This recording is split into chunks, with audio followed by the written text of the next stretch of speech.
Olá, queridos alunos, estamos iniciando aqui a nossa segunda aula do sistema endócrino. Hoje eu vou abordar aí o controle endócrino do crescimento e do metabolismo. Então nós vamos discutir diversas glândulas espalhadas aí por todo o nosso organismo e quais os hormônios que elas produzem e os efeitos que eles causam aí em nível de sistemas, tá? Vários sistemas vão ser influenciados por essas secreções destas glândulas, tá bom? Então, essa aula aqui faz parte do módulo de sistema endócrino. A primeira aula foi introdução ao sistema endócrino, um geral, e agora a gente começa aí a entrar em alguns detalhes que não foram abordados anteriormente, tá bom? Então, para começar aqui, ó, nós vamos discutir as glândulas suprarrenais, tá? As glândulas suprarrenais, pessoal, elas são glândulas que ficam aqui, ó, nos rins, tá? Você tem aqui dois rins e duas glândulas suprarrenais. Elas ficam aqui, né, na região anterior do rim. Ela dá uma abraçadinha aqui no rim, ó. Estão vendo? Tá? São amplamente vascularizadas, tá? E o mais importante para nós é a sua classificação histológica, né? As suprarrenais, elas são glândulas aí revestidas por uma cápsula de tecido conjuntivo e é um órgão denso, né? Ela não é um órgão tubular, e é um órgão denso com duas grandes faixas, né, com duas grandes áreas distintas. Então, nós podemos dizer que a suprarrenal tem córtex e medula. Na região cortical, nós podemos distinguir três outras zonas. Então, tem uma zona onde as células possuem um arranjo mais nodular, que é essa região aqui, ó, tá? Essa parte aqui, nós chamamos de zona glomerulosa. As células dessa zona glomerulosa são as células que secretam a aldosterona, tá? Nós já estudamos a aldosterona, nós já vimos a ação dela lá no néfron, né? Que ela aumentava a transcrição e tradução de canais de sódio e potássio e participava aí da reabsorção do sódio e da secreção do potássio para o filtrado. Depois dessa zona glomerulosa, começa uma área muito maior aqui, ó, que é essa região grandona aqui, tá? Essa região grandona aqui é o que nós chamamos de zona fasciculada. As células daqui secretam, na sua maioria, glicocorticoides, que nós vamos estudar nessa aula aqui. E essa região aqui, ó, é a zona reticular. Aqui a suprarrenal, as células dessa região, são especializadas na secreção de hormônios sexuais, tá? O interior da suprarrenal, essa porção aqui, é a medula da suprarrenal. E aqui são secretadas catecolaminas, que nós já estudamos no semestre passado. Eu não sei se vocês lembram que nós discutimos as células cromafins. Lembram que eram neurônios, que eram corpos celulares de neurônios, né, que não desenvolveram prolongamentos axonais.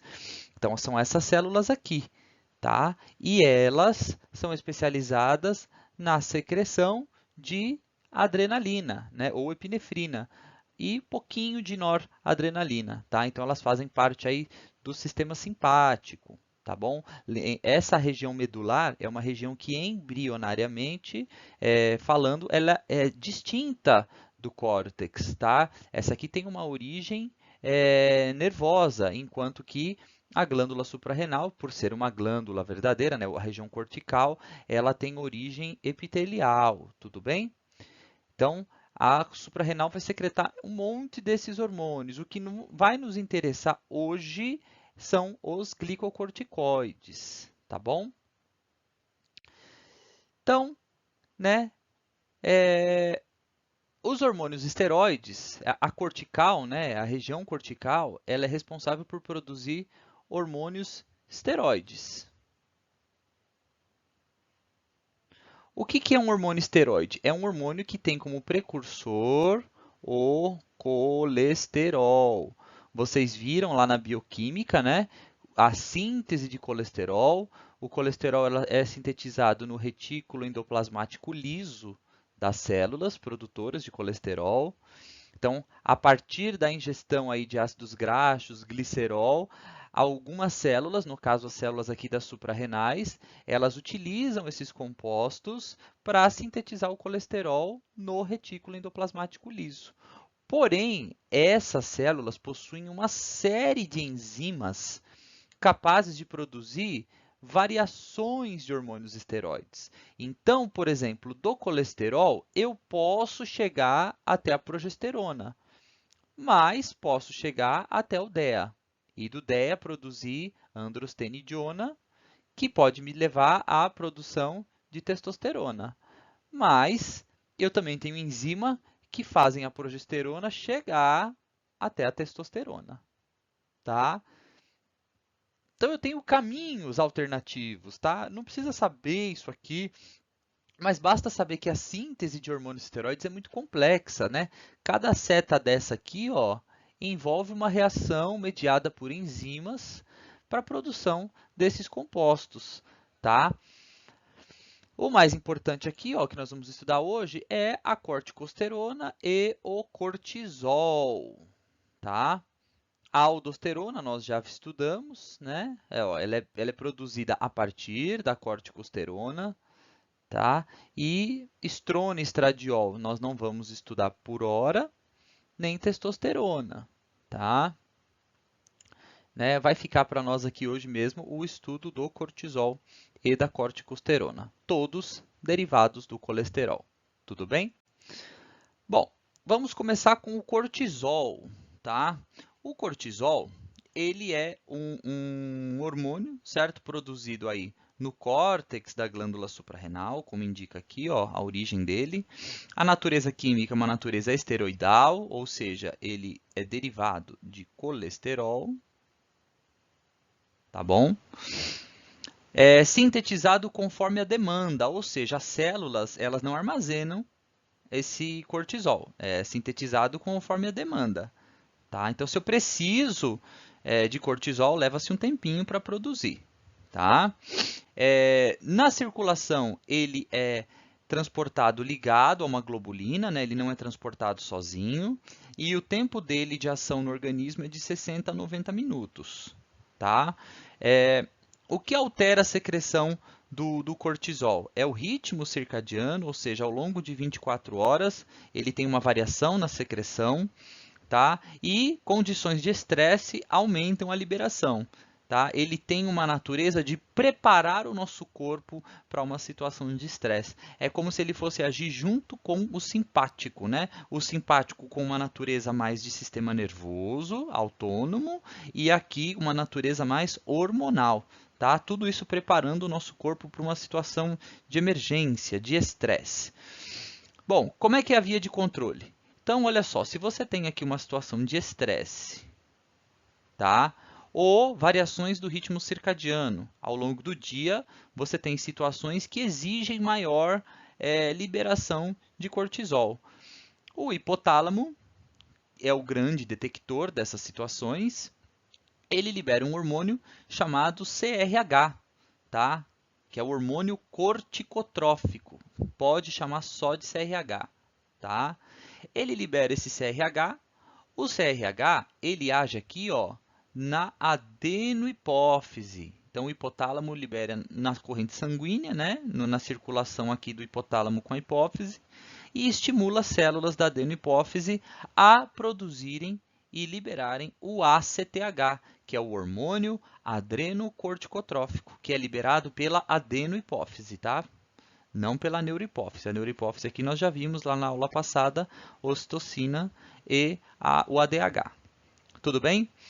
O ACTH, ele vai entrar na circulação e vai chegar lá na zona fasciculada da suprarrenal e estimular as células da suprarrenal a produzirem e liberarem o cortisol.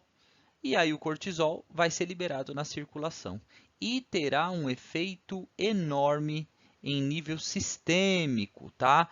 Ele chega na maioria dos tecidos. A maioria dos tecidos vão possuir receptores para o cortisol, tá? E o receptor é intracelular, tá? Não é receptor de membrana. Como o cortisol é um esteroide, ou seja, a origem dele é gordurosa, ele simplesmente atravessa a membrana plasmática das células e os seus receptores ficam dentro da célula, né? Ou ficam no citoplasma ou ficam no núcleo, como nós já vimos, tá?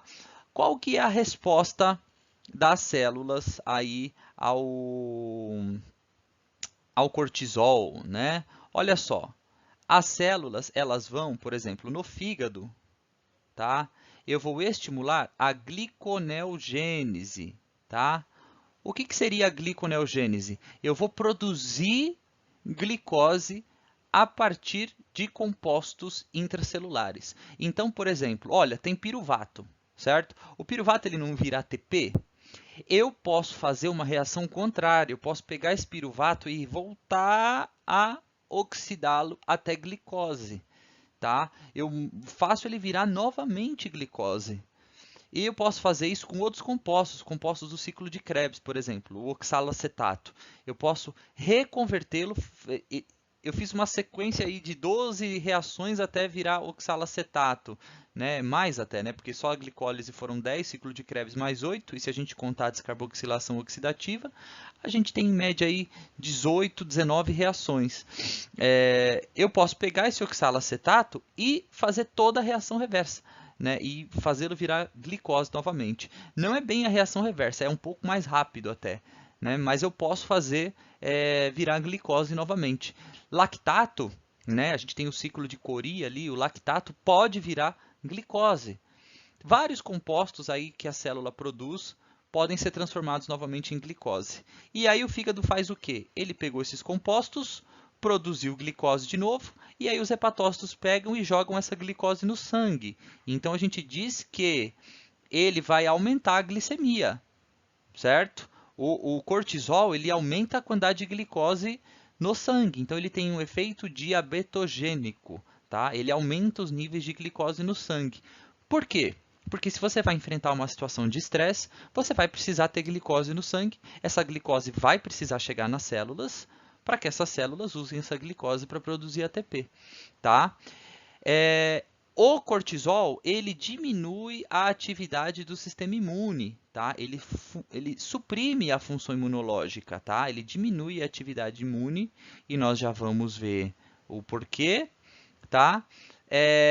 O cortisol é permissivo ao glucagon e às catecolaminas, tá?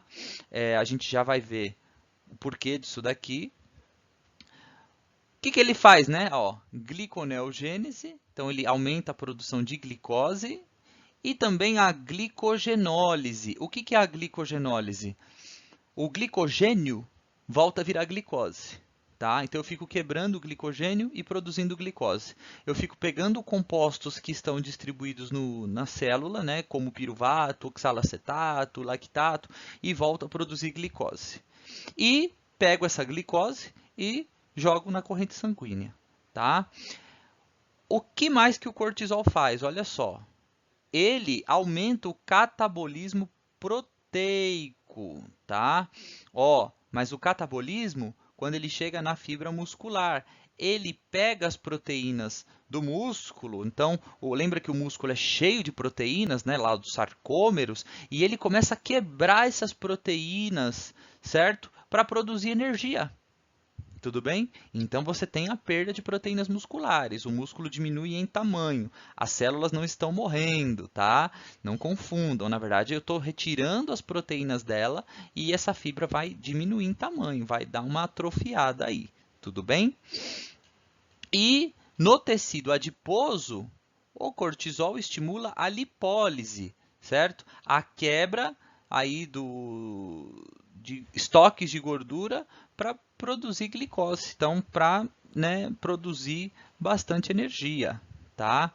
Então, qual é a ação em nível celular, né? Ele inicia a transcrição, tradução e síntese de novas proteínas, tá? Aí você fala, mas você está produzindo proteína, mas para eu fazer gliconeogênese, para eu catabolizar a proteína, eu preciso ter enzimas, né? E são essas enzimas que esse hormônio vai sintetizar a sua transcrição e tradução. Então, você tem lá o DNA, o cortisol ele tem uma ação no DNA e ele aumenta a transcrição e tradução de enzimas que vão fazer a gliconeogênese, que vão catabolizar proteínas, que vão estimular a lipólise, tá? Como é que ele é regulado? Ele é regulado por retroalimentação negativa para a adenohipófise lá no hipotálamo. Então, a gente tem esse eixo aqui, ó. Quando o nível de cortisol atinge valores acima, né, do ideal ou valores ideais, quem que vai detectar? O hipotálamo. O hipotálamo detecta níveis acima do normal e para de liberar o CRH. Sem CRH, não tenho liberação de ACTH. Tá? Sem ACTH, a suprarrenal para de liberar o cortisol. E aí esses efeitos sistêmicos diminuem, tá bom? Em que momento que é liberado o cortisol, professor? Nós temos um pico de liberação de cortisol, que é o pico aí pela manhã até o meio-dia, mais ou menos, e em situações de estresse. Tá? Então, quando a gente tem uma situação de estresse, o fight or flight do sistema simpático, eu tenho esses eventos acontecendo. Uma cirurgia também é um pico de estresse, e aí você também tem liberação de cortisol. Tá? Por isso que no pós-cirúrgico nós ficamos imunodeprimidos, né? Porque tem ativação aí do cortisol. Tá? Então, aqui, ó. O cortisol, ele promove gliconeogênese hepática, ou seja, eu vou produz glicose a partir de compostos aí dentro dos hepatócitos. O cortisol causa degradação de proteínas do músculo esquelético para fornecer substrato à gliconeogênese. Então, eu vou degradar proteínas do músculo para a produção de glicose. Tá? O cortisol aumenta a lipólise, a degradação aí de gordura, né, dos lipídios, e o cortisol inibe o sistema imune. Ele também causa um equilíbrio negativo do cálcio, tá? Ele diminui a reabsorção de cálcio e ele influencia a função cerebral. Então, ele influencia o humor, já que ele é o hormônio do estresse. Ele mexe com a memória, dá problemas de memorização e de aprendizado. Sempre que você tem um pico de cortisol, certo? Nesses momentos, a memória é prejudicada, o aprendizado é prejudicado. Experimentos indicam que pessoas que tomam aí muito remédio a partir de cortisol, né, de cortisona, têm problemas aí de aprendizado e de memória, tá? Então, olha só, os picos de cortisol, né, a concentração plasmática de cortisol, ela atinge picos, né, inferiores aqui, ó, durante a madrugada, durante o sono. A partir das 6 da manhã, o nível de cortisol começa a subir, certo? E após aí, ó, o meio-dia começa a declinar novamente. Até o meio-dia, né, já declinou totalmente. Tá bom? Então, é um ritmo circadiano. Nós temos picos de cortisol ao longo do dia. Esses picos, que quer dizer que é um ciclo circadiano? Quer dizer que ele varia ao longo do dia, tá?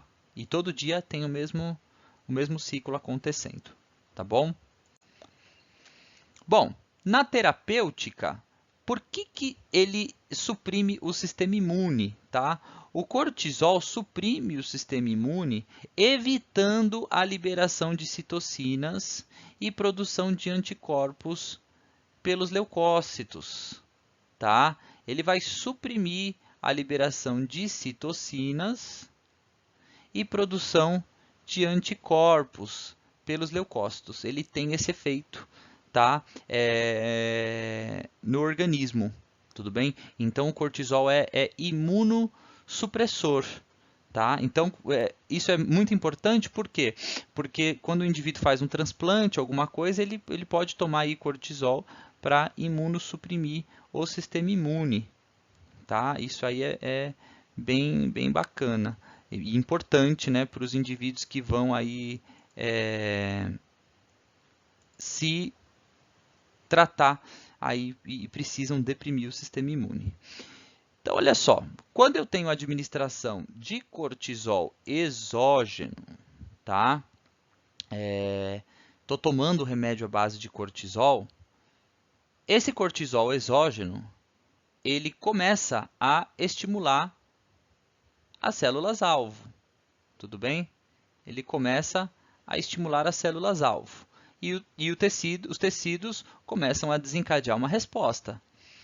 Como o nível de cortisol no corpo fica alto, eu não tenho CRH sendo secretado pelo hipotálamo, não tenho ACTH sendo secretado pela adenohipófise e, consequentemente, o córtex da suprarrenal vai parando de produzir cortisol. Essas células aqui, inclusive, elas podem sofrer atrofia, porque não trabalham, certo? Então, elas começam a atrofiar, ausência de estímulo, a célula atrofia, tá? Energia usada para outras células para fazerem outras coisas. Por isso que quando eu faço um tratamento de cortisol, eu não posso interromper abruptamente, porque essas células aqui estão atrofiadas, né? Então eu preciso reduzir a secreção de cortisol aos poucos para estimular o hipotálamo a produzir CRH, para ele secretar o ACTH para a adenohipófise secretar o ACTH e para o ACTH começar a reestimular o córtex da suprarrenal, essas células saírem aí do seu estado de atrofia e começarem a voltar na sua homeostase normal, tá? Para voltarem aí a liberar o cortisol aos poucos, tudo bem? Então, não pode cortar assim abruptamente, tá bom? E aí as disfunções do cortisol, né? Uma das principais disfunções é o hipercortisolismo, tá? O que seria o hipercortisolismo? A hipersecreção de cortisol, tá? Isso pode ocorrer através de medicamentos, então você pode ser induzido a um hipercortisolismo, ou pessoas que têm realmente um problema, uma hipersecreção de cortisol, tá? Que é a chamada de síndrome de Cushing. Tá bom? As principais características do hipercortisolismo vão ser aqui a face de lua cheia, tá? Bochechas vermelhas, típicas dessa condição. Então, a pessoa começa a ter um depósito aí de gordura nessas regiões, tá?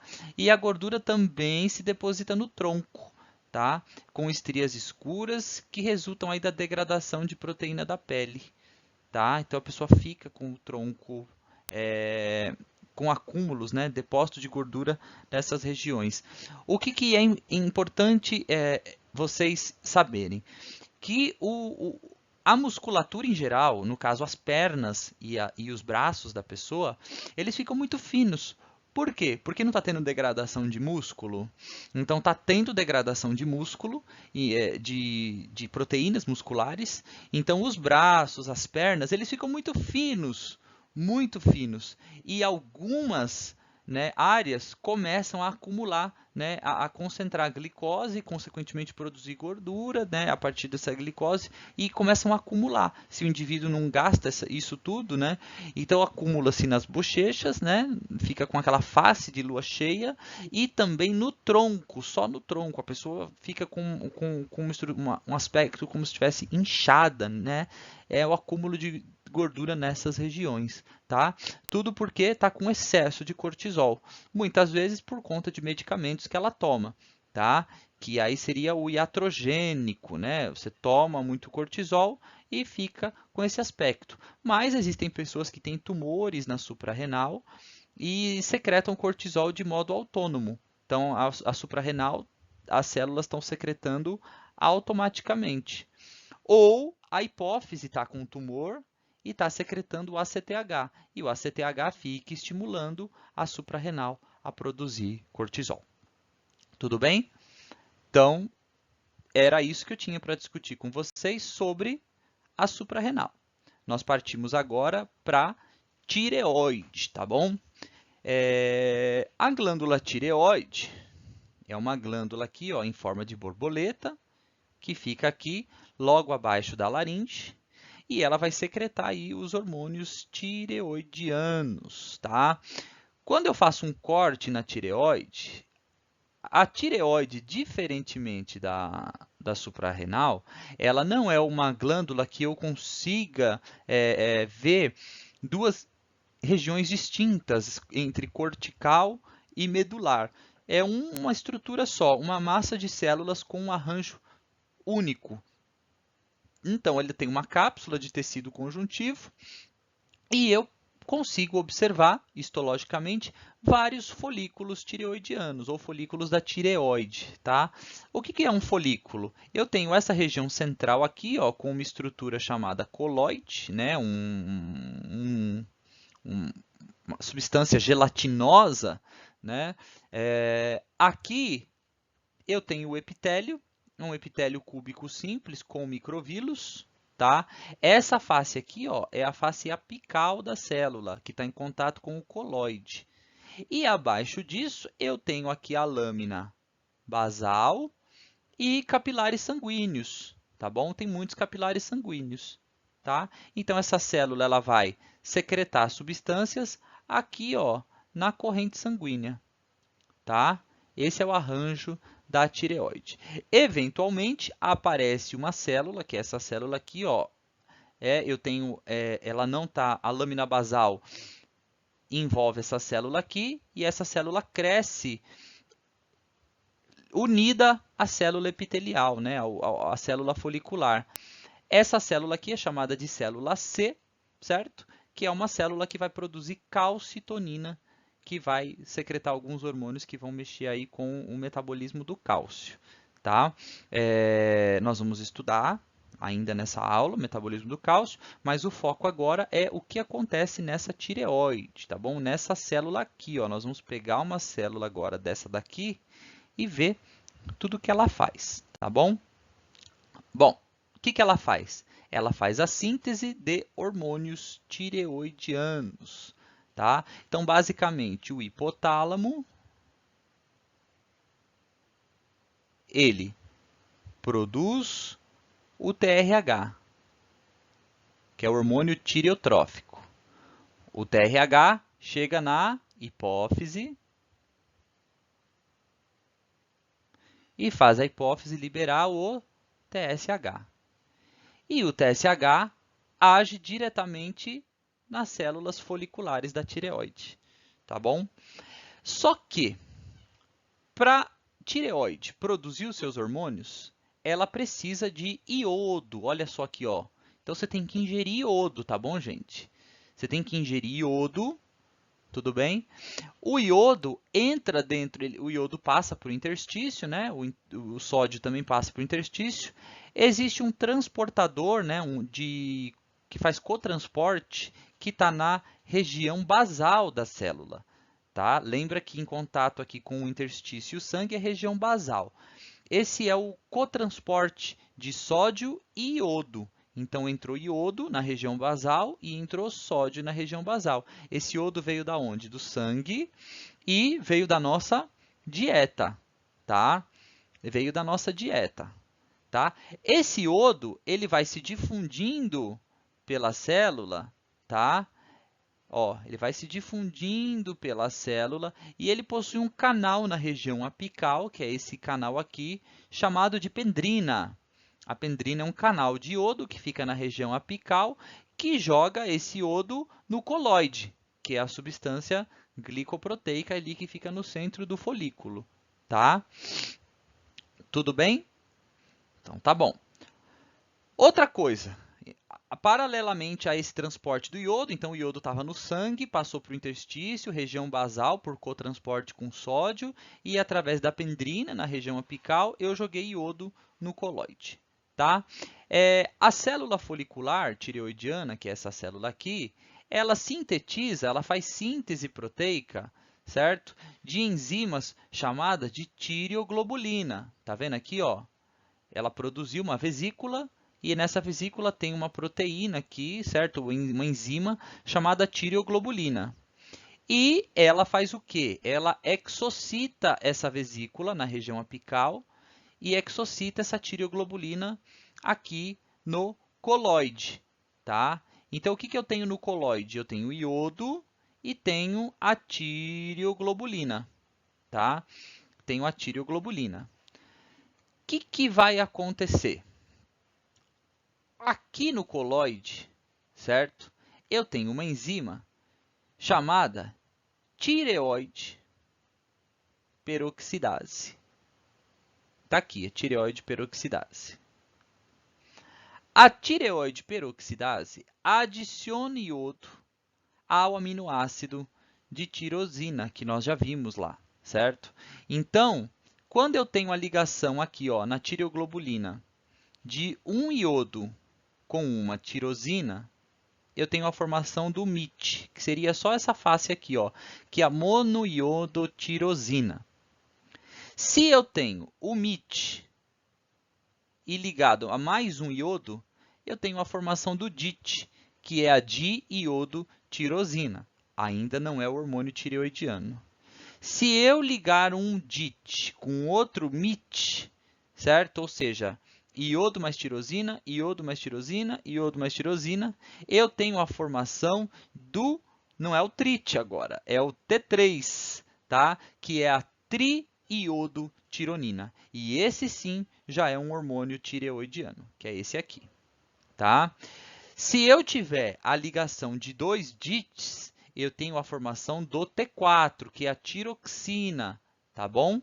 Que é a tiroxina. A maioria do transporte ocorre na forma de T4 livre na circulação, só que as células utilizam o T3. O T3 ele é mais facilmente utilizável.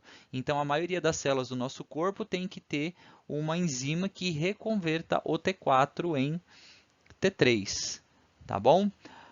Bom, então o que aconteceu aqui nesse colóide?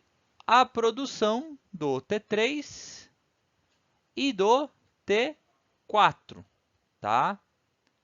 A partir do iodo e do aminoácido tirosina, tá? Ligados aí à tireoglobulina, né, que serve como um esqueleto para essa produção.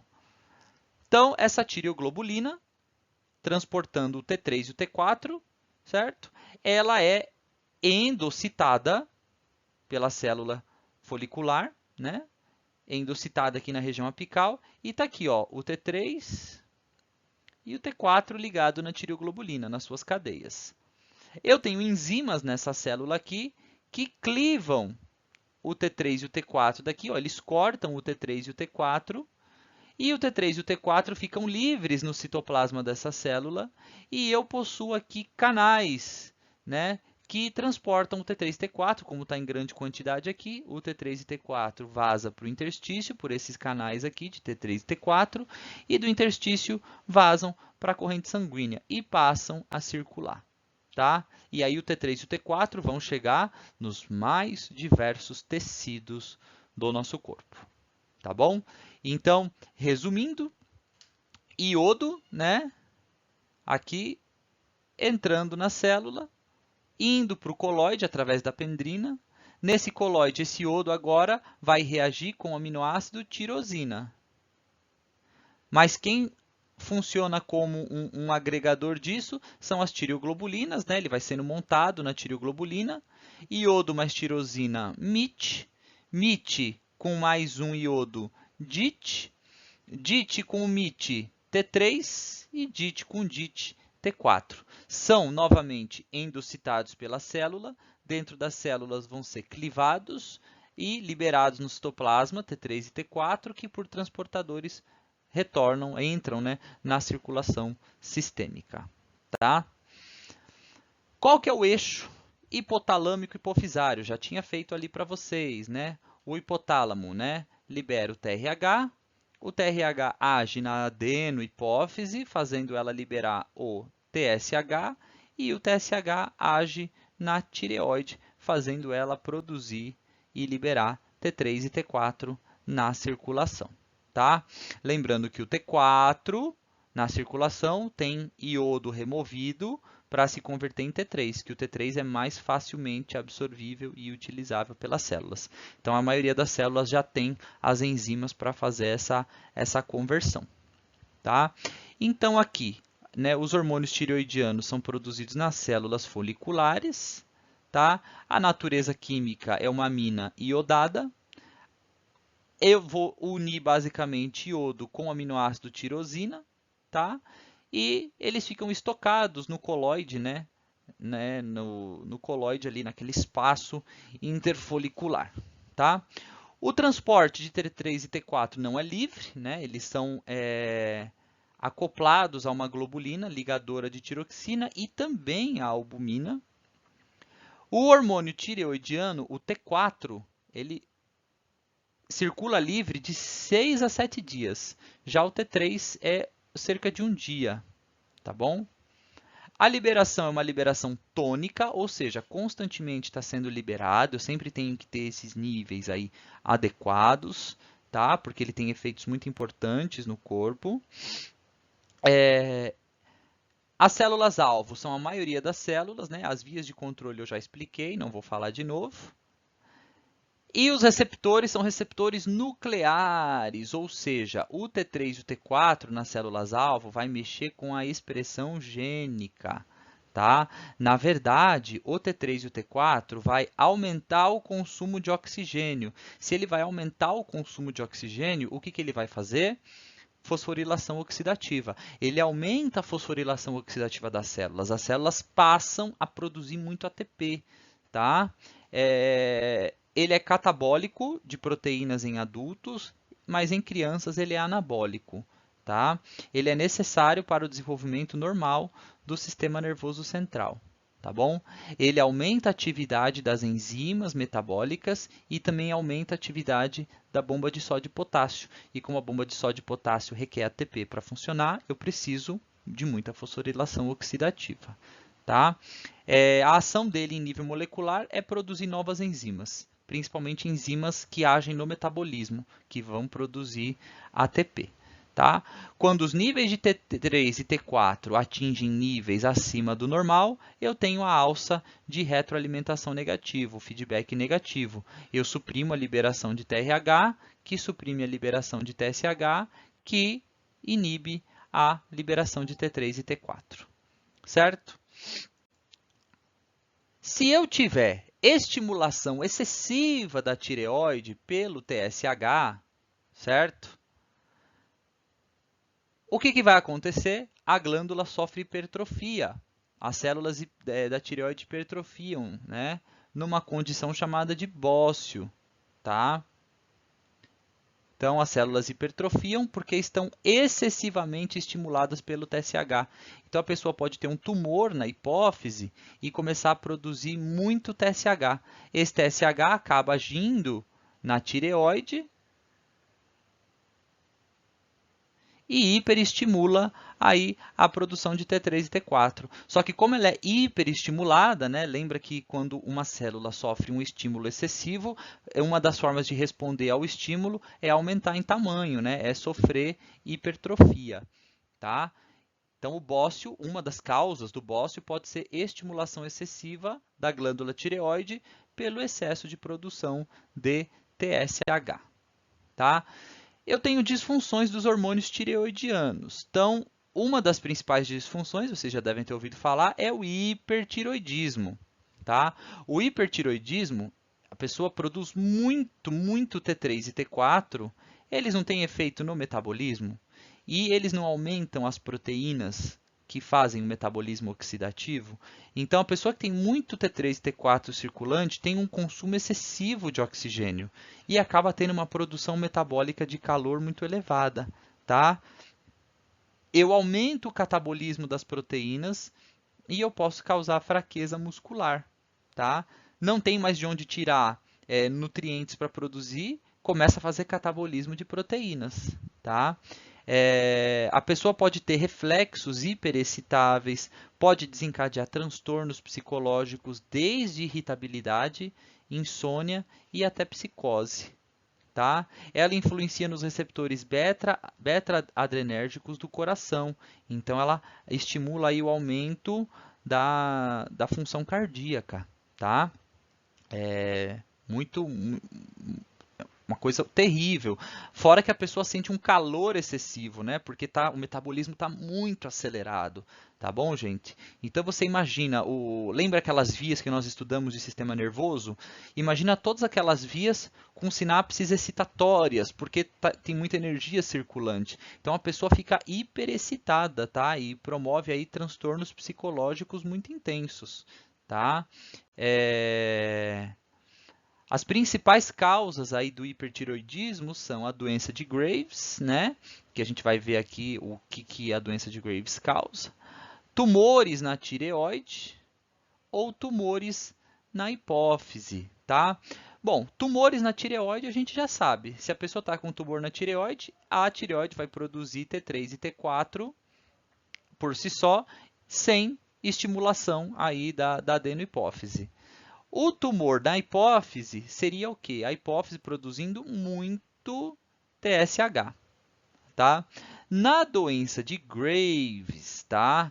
Na doença de Graves, células do sistema imune começam a produzir imunoglobulinas, ou seja, anticorpos, né? Imunoglobulinas, que vocês aprenderam lá na imunologia, que estimulam a tireoide a produzir T3 e T4. Então, além da estimulação por TSH, eu tenho essa estimulação por imunoglobulina. É óbvio que assim que o nível de T3 e o T4 fica elevado, a hipófise, né, e o hipotálamo, por feedback negativo, param de liberar TRH no hipotálamo, TSH na hipófise. Porém, o sistema imune continua produzindo imunoglobulinas e continua estimulando a glândula tireoide, tá? Então, ela vai ser hiperestimulada, ou seja, vai ter crescimento, vai ter hipertrofia, tá? Vai ter bócio, tudo bem? E a pessoa pode ter aí uma série de outras complicações. Pode ter ou não bócio, tá, gente? Porque às vezes a estimulação aqui é uma estimulação constante, não chega a fazer a célula desencadear hipertrofia. Então, existem variáveis aí, tá? E uma das principais causas aqui, né? Uma das principais formas de reconhecer a exoftalmia, tá? Começa a acontecer deposição de mucopolissacarídeos na cavidade orbital do indivíduo e torna o bulbo dos olhos bem salientes. Então, uma das formas de identificar é por essa exoftalmia aqui, tá? Como começa a ter deposição de mucopolissacarídeos aqui, tá? Nessa região aqui, o olho fica com a impressão como se tivesse saltado, tá? O Mart Feldman, né? Ele tinha hipertiroidismo, né? Ele tinha doença de Graves aí. Vocês lembram dele? Ele fez várias séries assim britânicas de sucesso e ele é o cara que fez lá o filme Fantástica Fábrica de Chocolate, né? O clássico é ele quem fez. Tá bom? Até tem um meme dele circulando no Facebook, né? Já falecido e tal. Ele tinha hipertiroidismo, ele tinha aí a doença de Graves, tá bom? E tem também o hipotiroidismo, né? O hipotiroidismo, ele diminui a taxa metabólica, o consumo de oxigênio e vai ter baixa produção de calor, né? Então, se eu tenho hipotiroidismo, as células vão ter a fosforilação oxidativa de maneira bem diminuída. Então, vai produzir pouco ATP, vai ter baixa produção de calor e, consequentemente, baixa síntese proteica. Tá? Eu vou ter alterações de sistema nervoso, como, por exemplo, reflexos lentos. Não tem ATP circulando, os reflexos ficam mais lentos. A pessoa tem lentidão na fala, nos processos do pensamento, a pessoa tem uma constante sensação de fadiga, de cansaço, certo? Tem alterações cardiovasculares, né? O principal delas é a bradicardia, né? Porque não tem ATP, as células não estão com metabolismo acelerado, né? Ou com metabolismo normal para funcionarem, inclusive as células cardíacas, tá bom? Então, esse indivíduo vai consumir glicose, né? que é um dos principais substratos da fosforilação oxidativa? Não. Então, basicamente, a glicose que ele comer ou vira glicogênio ou vai entrar na via aí da lipogênese, né? Vai se transformar em gordura. Então, os indivíduos com hipotireoidismo, eles acabam apresentando aí um sobrepeso considerável, tá? Vamos pensar que o hipotireoidismo é por conta do iodo, tá?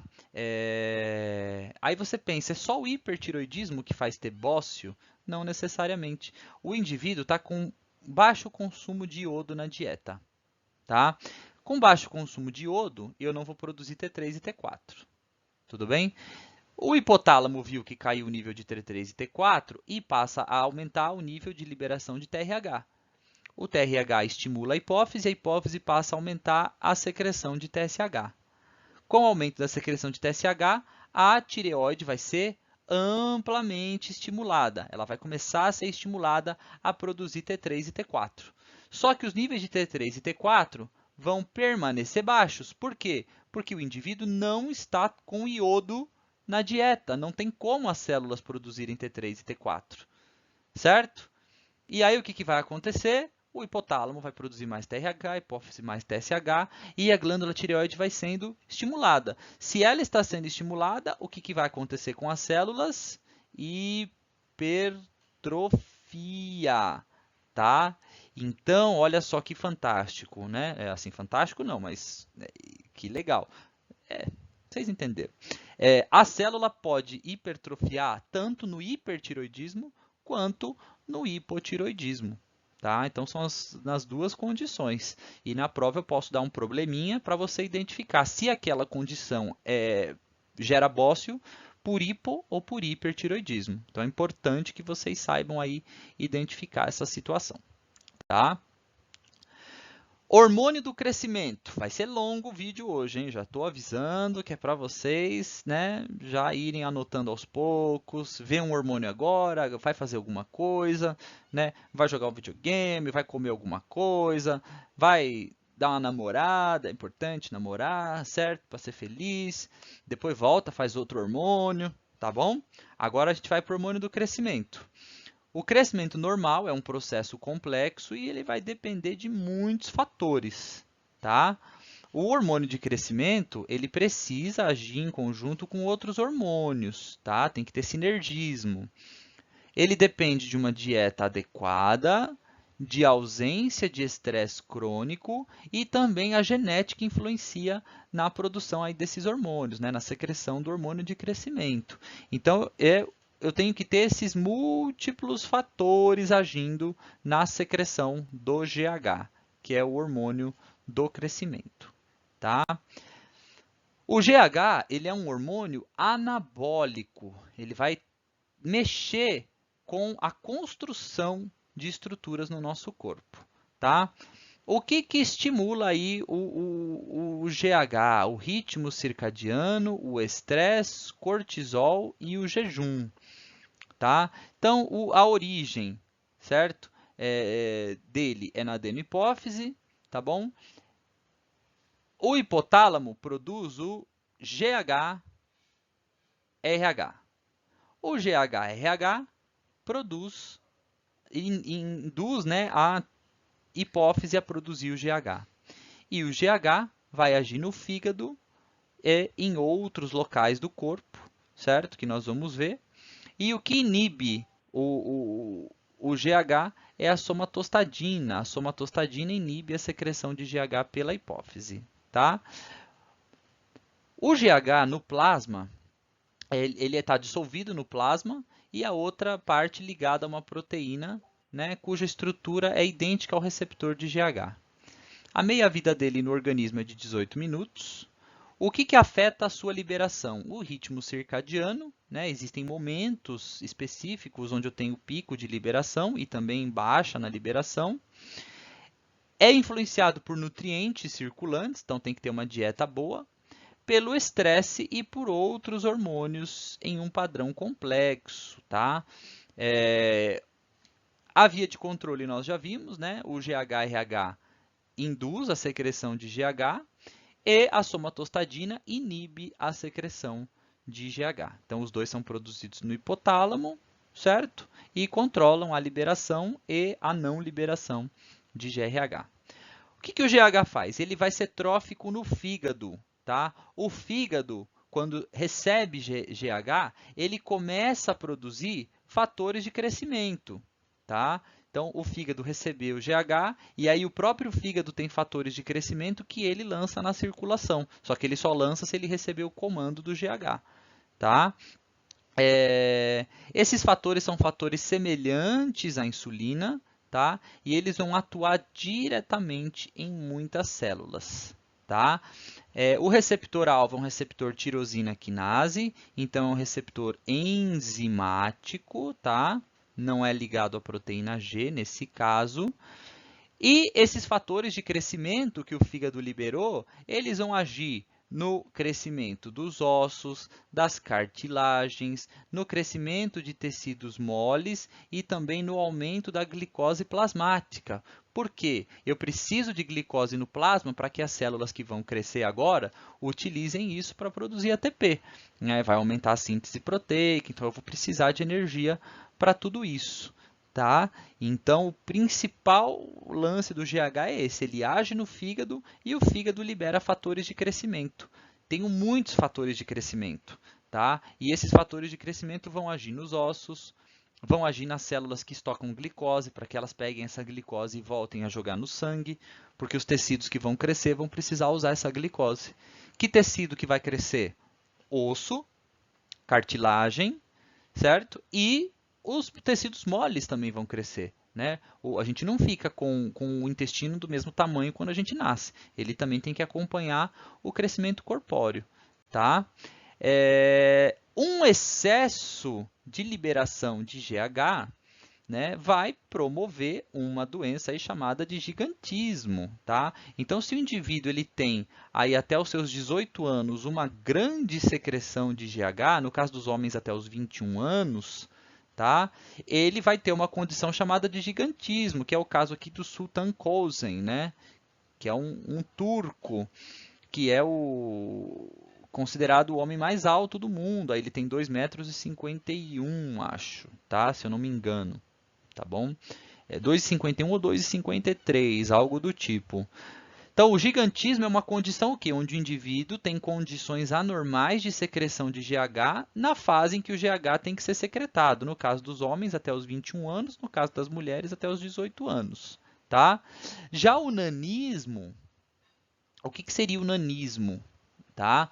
O nanismo seria o indivíduo que produziu pouco GH até essas fases aqui. E aí ele acabou não crescendo, né, normalmente. Ele é um indivíduo normal, ele não tem estrutura, o corpo dele não é diferente, né, o braço, o rosto, é um indivíduo pequeno. Tá?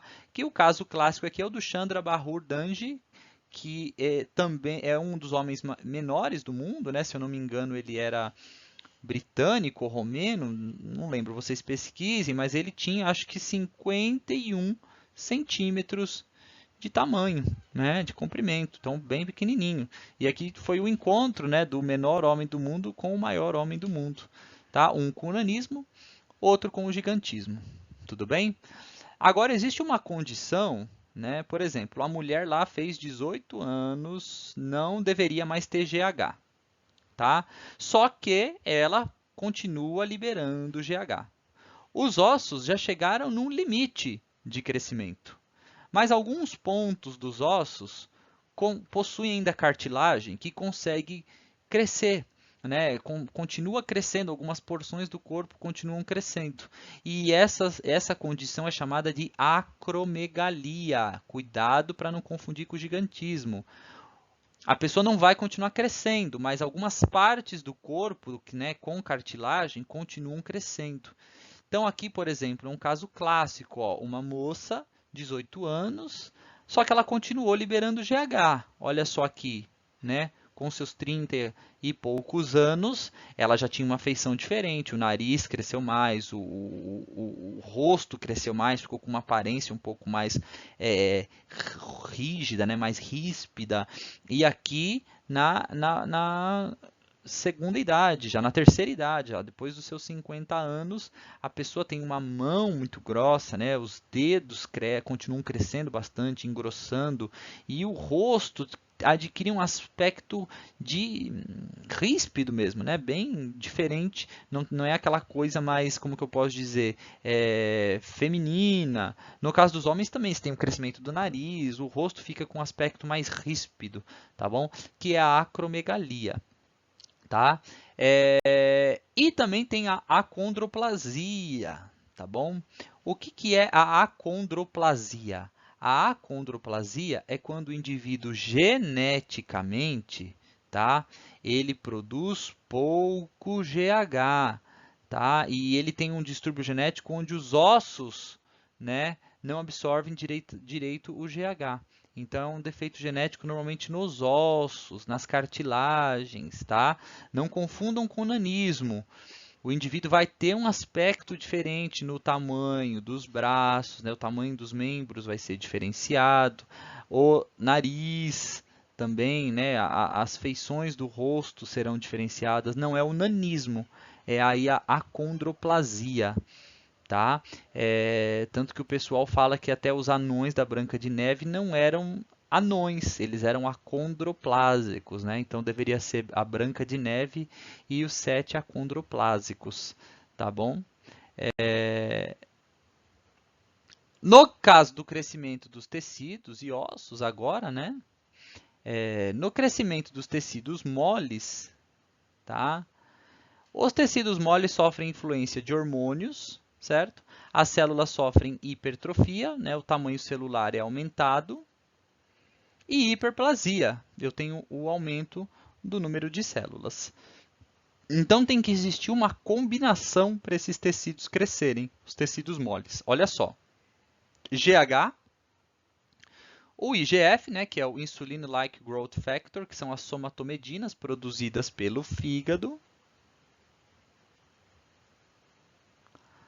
A insulina, produzida pelo pâncreas. Células beta do pâncreas. E os hormônios tireoidianos produzidos pela tireoide. Tá? E o GH, produzido na hipófise. Então, para o indivíduo ter um crescimento normal dos seus órgãos, eu tenho que ter, gente, o sinergismo, né, que nós vimos na primeira aula de endócrino, do GH produzido pela hipófise, do IGF produzido pelo fígado, da insulina produzida pelo pâncreas e do T3 e do T4 produzido pela tireoide. Só assim o indivíduo terá um crescimento normal dos tecidos moles. Beleza?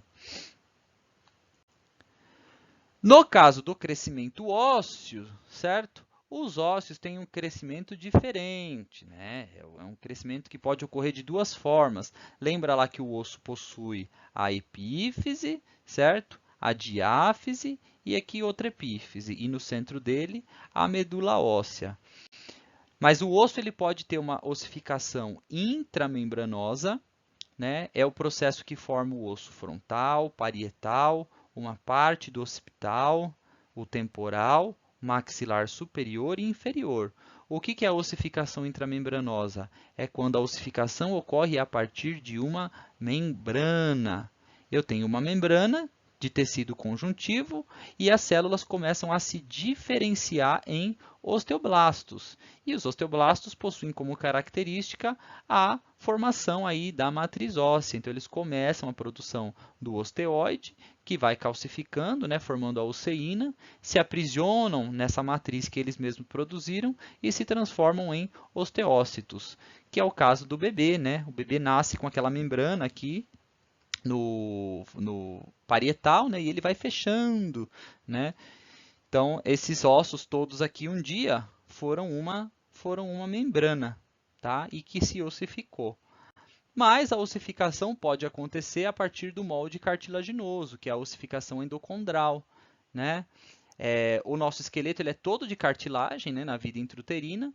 Essa cartilagem, ó, ela vai sofrendo hipertrofia, o condrócito ele vai sendo hiperestimulado, tá?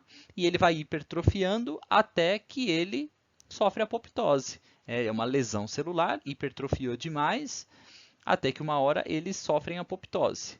O espaço que era ocupado por condrócitos passa a sofrer deposição de cálcio e a ser colonizado por osteoblastos. E aí aquela região que era cartilagem vai começando a se calcificar, a formar ossos, tá bom? Então, os condrócitos, ó, vão aumentando e vão aumentando o comprimento do osso, vão produzindo cartilagem, só que eles vão hipertrofiando, vão crescendo, até que crescem excessivamente e sofrem apoptose e morrem, e as lacunas onde tinham esses condrócitos vão sendo ocupadas por osteoblastos que vão depositando o osso aonde anteriormente era cartilagem, tá? Então é basicamente assim, ó. O molde de cartilagem começa normalmente aqui na diáfise do osso a formar um colar ósseo. Esse colar ósseo vai sendo colonizado por esses osteócitos, né? Agora osteócitos, então a ossificação está acontecendo. Se está ossificando, eu preciso ter angiogênese, né? Começa a acontecer a angiogênese, começa a acontecer a vascularização nessa diáfise aqui.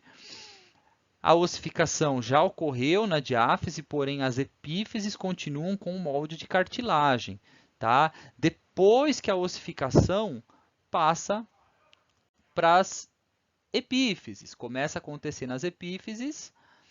E enquanto isso, ó, eu tenho essa cartilagem epifisária. Essa cartilagem epifisária, ela me indica que o quanto o indivíduo ainda tem para crescer. Por exemplo, aqui nesse osso, o indivíduo vai crescer mais? Não vai, porque o ponto de cartilagem já desapareceu. Agora aqui, ó, ele ainda pode crescer nessa região aqui, que ainda tem uma cartilagem epifisária. No caso desse osso aqui, certo? Desapareceu a cartilagem epifisária, o indivíduo já chegou no seu limite de crescimento ósseo, tá? O osso está formado, esse osso era uma cartilagem, onde os condrócitos foram morrendo, e esses locais onde os condrócitos morreram foram sendo colonizados por osteoblastos, e os osteoblastos passam aí a produzir a matriz óssea, né? Produz o osteoide, que mistura-se com o cálcio fosfato e forma a osseína, né? O osteoblasto fica aprisionado nessa estrutura e se transforma em osteócito, que é o clássico aí que vocês estudaram na histologia, tá bom? Então, são esses dois tipos de ossificação, todos mediados pelo GH. O GH ele vai induzir, né, aí essas diferenciações celulares. A célula não, o condrócito não hipertrofia assim do nada, né? E precisam chegar vários hormônios ali nele para que ele comece a se hipertrofiar e morrer e liberar espaço para o crescimento ósseo, tá? Na verdade, não é só o GH, lembra que é o sinergismo. O GH, as somatomedinas do fígado, a insulina do pâncreas e os hormônios tireoidianos, tá? Os osteoclastos são as células que vão fazer a reabsorção, né? Eles secretam ácidos e enzimas que vão fazer a reabsorção óssea da matriz óssea e mexer aí com a deposição de cálcio, tá? Eles podem liberar aí bicarbonato na circulação, tá bom? E aí a gente parte para a fisiologia do cálcio, né? Nesse sentido, a fisiologia do cálcio é muito importante, tá? A fisiologia do cálcio, o cálcio tem múltiplas funções no nosso corpo, tá bom? O cálcio está na matriz extracelular, então ele é a matriz calcificada do osso e dos dentes. Ele está no líquido extracelular, certo? Aqui é a matriz calcificada, mas eu também tenho cálcio no líquido, dissolvido no líquido extracelular. E por que o cálcio é importante no líquido extracelular? Porque ele participa da liberação de neurotransmissores no processo de sinapse, ele tem papel fundamental na contração do músculo cardíaco e do músculo liso, ele é o cofator da cascata de coagulação, ele é o fator 4 da coagulação sanguínea, ele é um cimento para junções celulares, né? Principalmente para as junções de oclusão, que ligam uma célula na outra para que elas fiquem firmemente aderidas. E ele é um fator que influencia a excitabilidade de neurônios. O neurônio pode sofrer excitação a partir do cálcio, tá? Isso extracelularmente. Intracelularmente, o cálcio também desempenha funções fisiológicas. O cálcio é importante na contração muscular, porque o cálcio é o grande aí indutor, né, do acoplamento excitação-contração a partir do momento que os estoques de cálcio no retículo sarcoplasmático passam a entrar no citoplasma da célula. E o cálcio é um importante sinal nas vias de segundo mensageiro, né? Então, lembra que a gente tinha ativação da calmodulina e a calmodulina ia aí junto com o cálcio fosforilando algumas proteínas. Então, o cálcio ele tem uma função muito importante no nosso organismo. E são funções muito díspares, né? Ele tem funções nos mais diversos sistemas e tecidos. Então, é muito importante que nós aí estudemos a fisiologia do cálcio, tá? Bom, como que esse cálcio está distribuído, tá? O cálcio corporal total, aqui em 1, ele está distribuído no líquido extracelular, no líquido intracelular e na matriz extracelular, no osso e no dente. Mas é principalmente no osso, tá? Onde ele vai sofrer reabsorção, né? O dente eu não vou ficar reabsorvendo o dente, né? Não faz sentido. O dente tem que ser uma estrutura muito bem definida fisiologicamente. Então, nós temos aí o cálcio ingerido na dieta, o cálcio absorvido, certo? No intestino, o cálcio liberado no intestino e o cálcio que é liberado pelas fezes, tá? Então, o cálcio, gente, no intestino, ele é regulado de duas formas. Ele pode ser liberado, né? Ele pode ser regulado de maneira hormonal ou sem hormônios, tá? Se a liberação é sem hormônios, então você tem aqui, ó, os enterócitos. Aqui eu tenho um enterócito, célula do intestino, certo? Aqui eu tenho outro enterócito, também aqui outro enterócito, tá? Aqui tem-se um espaço.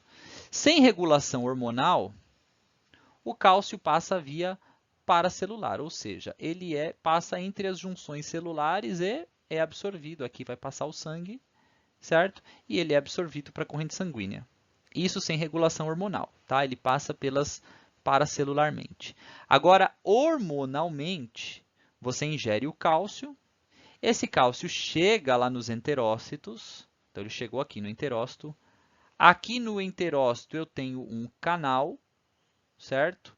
Eu tenho vamos fazer um bem bonitinho aqui, certo?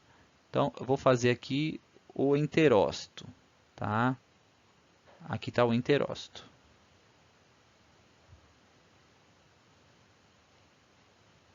Aqui está outro enterócito. Tá bom? E tem uma lamininha ligando eles aqui. Bom, o cálcio está aqui.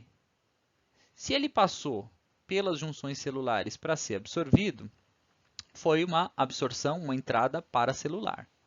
Porém, a membrana do enterócito aqui, ó, ela tem um transportador, um canal apical, que é o TRPV6, tá? O TRPV6, ele absorve o cálcio e coloca o cálcio no citoplasma, no líquido intracelular do enterócito. Lá no líquido intracelular, o cálcio vai se ligar, certo? A uma proteína chamada calbindina. Calbindina. E com a calbindina, esse cálcio vai ser levado até a região basolateral, que é aqui, onde existe um trocador de sódio-cálcio, certo? Ele traz um sódio e leva o cálcio para fora.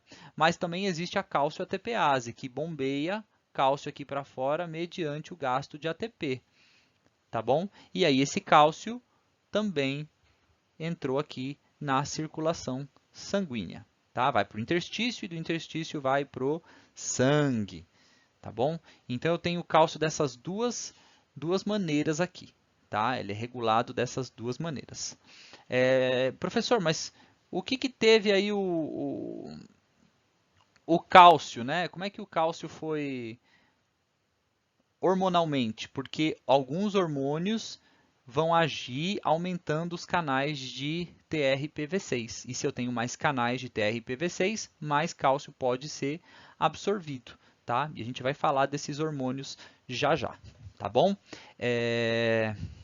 Bom, a saída de cálcio é feita através dos rins e das fezes, certo? O cálcio ele é livremente filtrado no glomérulo, tá? E no néfron distal ele sofre reabsorção. Se não sofrer reabsorção, ele permanece no filtrado e vira urina, vai sair no excretado, tá? Mas eu também posso ter a liberação dele nas fezes, é só 0,1%, tá? Beleza? Bom, hormônios calciotróficos. O principal hormônio calciotrófico é o paratormônio, que é o PTH. Ele é produzido pelas 4 glandulinhas paratireoides, né? Nós temos 2 paratireoides esquerdas, uma aqui anterior, a outra posterior, que ficam aí na região dorsal da tireoide, certo? Mais ligadas aí à faringe. Nós temos as paratireoides direitas, aqui uma e aqui a outra. Tá? São bem pequenininhas, elas são ligadas por tecido conjuntivo no tecido conjuntivo da tireoide. Então, são estruturas distintas, mas que ficam bem conectadinhas. Tá?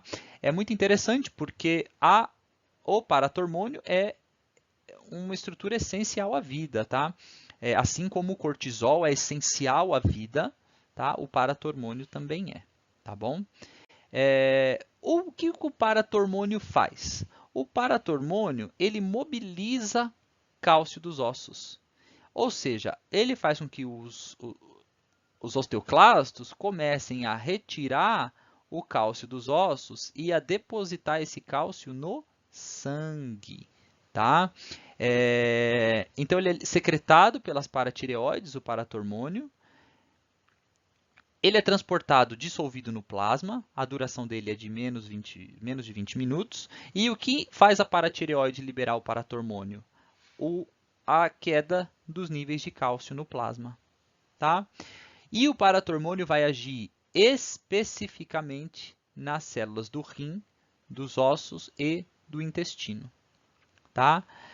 O receptor de membrana atua via AMP cíclico, ou seja, um receptor aí que está acoplado à proteína G nas células-alvo, e a reação que eu espero do tecido é o aumento do cálcio plasmático. Tá? Em nível celular, eu vou ter o aumento da síntese de vitamina D, o aumento da reabsorção renal de cálcio e o aumento da reabsorção óssea. Tá? Quando eu falo aumento da reabsorção renal de cálcio, o que você espera? Que o paratormônio haja aumentando a produção de canais de cálcio, fazendo com que mais cálcio seja reabsorvido. Vocês já têm que ter esse raciocínio, tá bom? O início da ação dele é de 2 a 3 horas, né, para os ossos, 1 a 2 horas para aumentar a atividade dos osteoclastos, 1 a 2 dias para absorção intestinal e alguns minutos para o transporte renal. Então, ele age mais rapidamente nos rins, tá bom? E nos outros ele demora aí horas, no caso do intestino leva dias. Ele é regulado por retroalimentação negativa. É importante ressaltar que os osteoclastos não possuem receptores para o paratormônio. Tá? Eles são regulados por substâncias parácrinas, e essas substâncias parácrinas são induzidas pelo PTH. Tá? O PTH é essencial à vida. Tá? Então, aqui, ele aumenta a reabsorção renal de cálcio, mas também mexe aí com o cálcio intestinal, a absorção de cálcio intestinal e o cálcio dos ossos. Bom, no caso aqui do calcitriol, né, que é a vitamina D3, tá? Os precursores endógenos aí. Então, precursor endógeno, a luz do sol na pele, sintetiza aí vitamina D, ou uma dieta leite, né, enriquecido, óleo de peixe, gema de ovo, ambos com vitamina D. Então, você absorve aí a vitamina D. Essa vitamina D, ela vai passar pelo fígado. No fígado, a vitamina D vai formar aí, vai ser convertida em 25-hidroxicolecalciferol, tá? Que é essa estrutura aqui no fígado. E o fígado vai liberar o 25-hidroxicolecalciferol, vai liberá-lo no sangue, ele vai ser ligado a uma proteína plasmática e vai chegar no rim.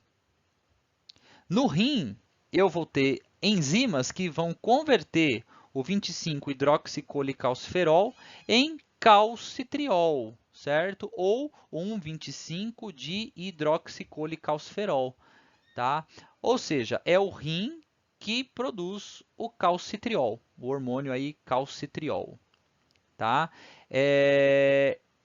Com o rim produzindo calcitriol, ele vai liberar calcitriol. O calcitriol vai agir no osso, no néfron e nos intestinos, aumentando os níveis plasmáticos de cálcio, tá? Se aumenta os níveis plasmáticos de cálcio, a paratireoide para de liberar o paratormônio. Parando de liberar o paratormônio, não estimula o rim a produzir calcitriol, tá? Agora, quando eu tenho uma queda dos níveis de cálcio, o que tem que acontecer? A paratireoide tem que liberar paratormônio que age no rim. Age no rim fazendo o quê? Fazendo produzir calcitriol. Só que para produzir calcitriol, eu tenho que ter a vitamina D. Então, eu tenho que ter luz do sol, precursor endógeno, uma dieta com vitamina D, tem que passar no fígado para produzir 25-hidroxicolecalciferol, para assim o rim, com aí o estímulo do paratormônio, produzir calcitriol, certo? E liberar esse calcitriol na corrente sanguínea, tá? E aí ele age no intestino, no osso e nos rins, tá? No intestino, ele aumenta a produção de calbindina, que é o transportador de cálcio, certo? Ele aumenta os receptores de cálcio, os transportadores de cálcio na membrana apical dos enterócitos, para que absorva-se mais cálcio, tá? O mecanismo ainda é um pouco desconhecido, né? Como ele faz isso, mas sabe-se que acontece, tá? E a regulação é pela concentração de cálcio, tá? Quando aumentar o nível de cálcio, a paratireoide para de liberar o paratormônio, tá bom? O outro hormônio calcemiante é a calcitonina, né? A calcitonina nós já vimos lá na tireoide. Ela é produzida pelas células C da glândula tireoide, também chamadas de células parafoliculares. A tireoide secreta, né? Ela é dissolvida no plasma, o tempo de ação dela é de menos de 10 minutos. A função, o que afeta a sua liberação é o excesso de cálcio no plasma, tá? Então, ela age nos ossos e nos rins. O receptor da calcitonina é acoplado à proteína G. E o que a calcitonina faz? Ela previne a reabsorção óssea e aumenta a excreção renal de cálcio. Ou seja, a calcitonina, ela estimula a não ocorrer mais a reabsorção óssea, ou seja, o osteoclasto ele volta a depositar cálcio nos ossos e faz com que os rins excretem mais cálcio, certo? Dessa forma, os níveis de cálcio vão ser regulados, tá bom? Então, a calcitonina aí, ela não é um hormônio vital à vida, como o paratormônio, ela só regula os níveis de cálcio aí e que reequilibra eles no sangue, tá bom? Ela parece que tem poucos efeitos fisiológicos em humanos adultos, tá? Ela parece que possui um desenvolvimento do esqueleto sob efeito protetor dos estoques ósseos de cálcio, tá? Durante a gestação e a lactação, mas nos adultos parece não ter um efeito fisiológico muito fundamental à vida, tá bom? E agora a gente chega aí na nossa retinha aí para falar do controle homeostático do metabolismo, né? vamos discutir o pâncreas endócrino. A gente já discutiu o pâncreas exócrino, né, no gastrointestinal. Esse pâncreas endócrino, né, o exócrino aqui, ó, é formado por células que produzem enzimas digestivas. Só que em alguns momentos essas células aparecem ilhadas aqui, ó. Essas células ilhadas são chamadas de ilhotas de Langerhans, tá bom? E essas ilhotas de Langerhans são formadas por células alfa, essas aqui que eu fiz em amarelinho, que são células secretoras de glucagon. Algumas células esparsas aqui, que são as células D, secretora de somatostatina, que nós já vimos no digestório. E algumas células, uma massa de células centrais aqui em grande quantidade, que são as células beta, que são células secretoras de insulina e amilina. Tá? E essas células são rodeadas aqui, ó, por capilares sanguíneos. Tá? Então, as secreções todas são lançadas nessa corrente sanguínea. Bom, a insulina e o glucagon, eles têm aí dois grandes estados, né? No estado alimentado, quando o indivíduo está alimentado, o predomínio da secreção é de insulina. O que a insulina faz? A insulina oxida a glicose. A insulina aumenta a deposição de glicogênio, certo? A insulina aumenta a síntese de gorduras corporais e aumenta a síntese proteica, tá? Então, quando eu tenho predomínio de insulina, eu tenho esses 4 fatores combinados no nosso organismo.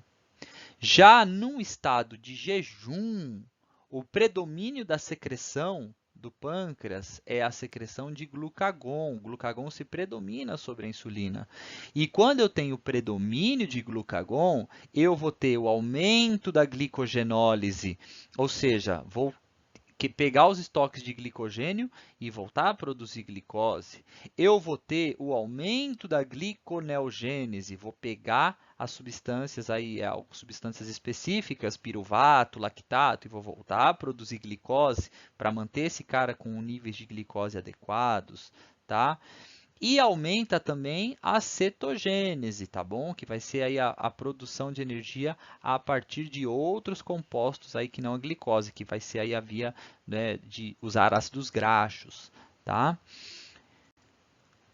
Então, aqui, os níveis de glicose, glucagon e insulina antes e após uma refeição, né? Olha só, o indivíduo aqui, ó, concentração de glucagon no plasma, tá?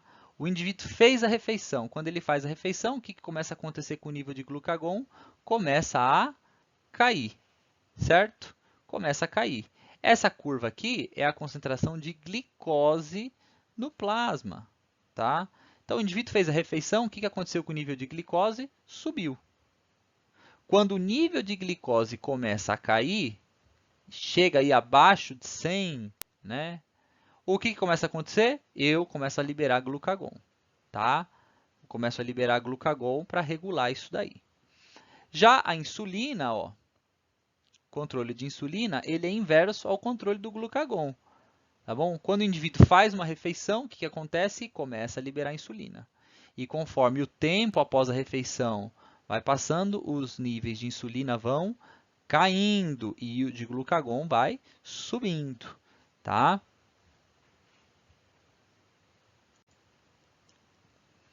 Bom, vamos ver a secreção da insulina, tá? O aumento da concentração de glicose plasmática acima de 100 mg por decilitro estimula a secreção de insulina, tá? Então, quando a célula beta está em repouso, que é esse cenário aqui, ó, baixa a glicose no sangue, o metabolismo diminui, certo? O ATP diminui, os canais de cálcio controlados aí por ATP se abrem e o potássio extravasa, certo? Célula em potencial de repouso, tá bom? Sem liberação de insulina. A insulina fica aqui, ó. A insulina fica aqui armazenada em vesículas dentro dessas células pancreáticas, tá? Como o nível de glicose está baixo, o transportador GLUT, né, transportador de glicose, não está funcionando. Então, essa célula está com metabolismo muito baixo, está com pouco ATP, esse canal não funciona direitinho e o potássio fica extravasando aqui, tá? Bonitinho. Canal de cálcio fechado, ele é voltagem dependente, está fechado, tá? E a insulina fica aqui, né? Você já tem que pensar que se eu quero fazer essa vesícula sofrer exocitose, eu preciso que o cálcio entre, não é? Você já tem que ter esse raciocínio em mente, né? A gente tentou desenvolver isso em vocês desde o comecinho do ano, tá? Quando você comer e a concentração de glicose subir acima de 10 mg por decilitro, a glicose começa a entrar dentro dessa célula. Ela estimula a glicólise e o ciclo de Krebs, né, o ciclo do ácido cítrico, que vai culminar na produção de ATP. O ATP vai fechar os canais de potássio, certo? Com o acúmulo de potássio dentro da célula, a célula vai ficando positiva, certo? E, por diferença de voltagem, o canal de cálcio abre. Quando o canal de cálcio abriu, o cálcio começa a entrar e o cálcio estimula e induz a exocitose dessas vesículas de insulina. A insulina, então, é liberada na corrente sanguínea, né? Ela é liberada no interstício e depois na circulação sistêmica. E aí a insulina começa a circular no corpo do indivíduo, tá bom? Então, é assim que a insulina é secretada. O que vai acontecer? Aumento da concentração de aminoácidos. Isso aqui é um fator para a secreção de insulina. Tá? Efeitos antecipatórios dos hormônios gastrointestinais também são fatores para aumentar a secreção de insulina. Isso aqui é tudo que aumenta a secreção de insulina. Tá? Além dos níveis de glicose, eu tenho o aumento da concentração de aminoácidos, efeitos antecipatórios do gastrointestinal, que nós já estudamos, o cheiro de comida, né, a mastigação. O sistema parasimpático, ele também é um fator que aumenta a secreção de insulina. E a atividade simpática também, tá bom? Os dois aí vão ter de maneiras antagônicas, mas vão exercer algum efeito, tá? Então, olha só. Quando você ingere uma refeição, então, ao ingerir uma refeição, você distende a parede do trato gastrointestinal. Receptores de estiramento vão promover, né, vão estimular, né, neurônios sensoriais que vão para o sistema nervoso central, lá na região do bulbo, né, do bulbo.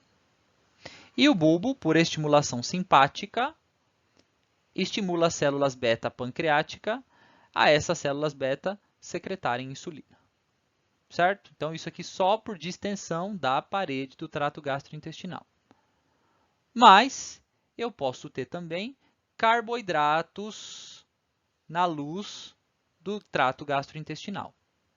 Quando eu tenho carboidrato, esse carboidrato ele estimula as células endócrinas lá no intestino delgado, certo?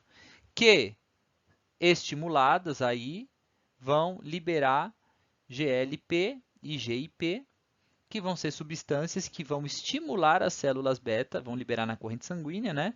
E essas substâncias vão estimular as células beta a liberarem insulina. Tá? Tudo bem? Ao ingerir uma refeição, eu também vou ter a digestão e absorção de nutrientes. Então, quando aumentar o nível de aminoácido no plasma, quando aumentar o nível de glicose no plasma, tudo isso aqui, quando chega no pâncreas, muito aminoácido, célula beta vê que tem muito aminoácido e dispara a liberação de insulina. Ou aumentou o nível de glicose, chega nas células beta do pâncreas e dispara a secreção de insulina. O que vai acontecer com o nível de insulina no corpo? Vai aumentar. A insulina vai agir aonde? Certo? A insulina vai agir no músculo, no tecido adiposo e em outras células aí dependentes de insulina, tá? E ela também age no fígado, tá? O que vai acontecer? No músculo, no tecido adiposo e nas demais células, eu vou aumentar os transportadores de glicose. Ou seja, se eu tenho poucos transportadores de glicose na membrana, a insulina faz com que aumente o número de transportadores de glicose. E aí essas células aqui vão conseguir absorver mais glicose, certo? Consequentemente, o nível de glicose no plasma vai cair, tá? No caso do fígado, o fígado ele a célula dele não é dependente de insulina, né? Ele consegue absorver glicose normalmente. No caso do fígado, eu vou ativar a glicólise, certo? Eu vou ativar a glicogênese, ou seja, ativando a glicólise, eu vou produzir piruvato. Ativando a glicogênese, eu vou produzir glicogênio. Eu vou estocar essa glicose também. Eu vou ativar a lipogênese. Eu posso usar essa glicose para a produção de lipídios. E eu também vou ativar a síntese proteica. Tá? Tudo isso vai fazer com que a glicose no plasma diminua. E aí, quando a glicose no plasma diminuir, certo? Diminuiu a glicose no plasma, a glicose no plasma diminuída, certo? Vai uma alça de retroalimentação negativa, tá? Para as células beta-pancreáticas pararem aí de liberar a insulina, tá bom? O aumento de glicose no plasma também, ó, ele inibe as células alfa, que são as células que produzem glucagon, tá? É por essa alça aqui que o glucagon é diminuído. Quando você está em jejum, o glucagon está alto, só que quando o nível de glicose subiu, ele inibiu a célula alfa a secretar o glucagon e ativou a célula beta a produzir a insulina. Tá? Então, eu tenho essas duas alças que funcionam aqui, mediante os níveis de glicose no plasma. Vamos apagar isso aqui que está uma bagunça. Tá? Bom, o que a insulina faz, né? A insulina chega na célula, ela é anabólica, tá? A insulina chega na célula, o seu receptor é um receptor aí que vai ser um receptor enzimático, aqui no caso. Esse receptor ele vai ativar uma via, certo? Que é o IRS, né? Fosforilar substratos de receptores de insulina, que via segundos mensageiros, eles vão aqui, ó, aumentar fatores de transcrição, certo? Alteram a síntese proteica de proteínas que já existem, tá? Também aumenta a atividade de transporte de um transportador chamado de GLUT4, tá? Então, aumenta aí o transporte de GLUT4 e mais glicose vai conseguir entrar nessa célula. Quando mais glicose entrar nessa célula, o metabolismo dela vai ser modificado, porque com maior entrada de glicose, eu vou ter aí agora a ativação das vias metabólicas normais, tá? A insulina aumenta, né, o transporte de glicose na maioria das células, mas não em todas as células, tá? Por exemplo, neurônio não é sensível à insulina, tá? O neurônio ele já tem absorção de glicose normalmente, porque o neurônio consome glicose, tá? Então aqui, ó, num estado de jejum e no estado alimentado. No estado de jejum, olha só, eu tenho glicose, mas o GLUT4 está aqui, ó, está dentro da célula, em vesículas. E eu tenho receptor de insulina aqui.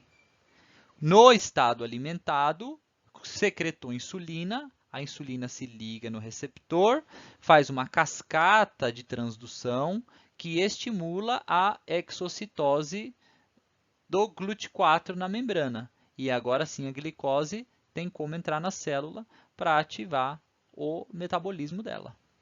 Tá? Isso em células sensíveis à insulina. No caso aí, o músculo, a maioria das células dos tecidos. Tá? Agora, por exemplo, o fígado, os neurônios, essas aí são células que não são sensíveis à insulina. Tá?